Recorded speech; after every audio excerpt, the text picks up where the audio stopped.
o sutrašnjim utakmicama, početku europskog prvenstva. U Hrvatskoj igraju Bjelorusija i Austrija 18:15.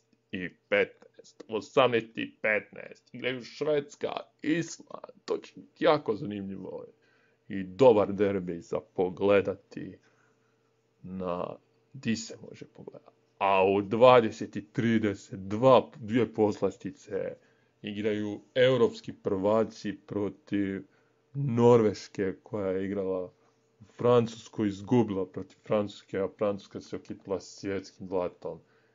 I oni žele ponoviti, ali tu će se pitati nešto Norvežani, jer su Norvežani favoriti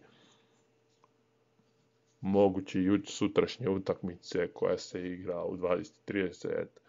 A poslije igramo mi protiv Srbije u Splitu i to će biti zanimljivo pred punim, nadam se, Spaladium arenom i da ćemo mi biti dobri, da ćemo mi biti jaki, da ćemo mi, Srbi su uvijek neugodni, ali su Srbi sad nešto loše zadnjih 5 utakmica pripremnih nisu ni jednu pobjedili, a nama je prilika da to uspijemo pobijediti i riješiti stvar svoje ruke, da dođemo do prvih bodova na europskom prvenstvu i onda se možemo posvetiti odmah drugoj utakmici koju igramo u nedjelju.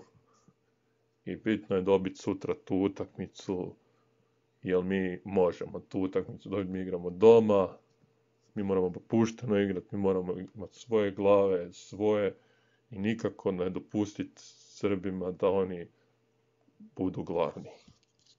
Hvala što ste me slušali u ovom audiju. Hvala lijepa.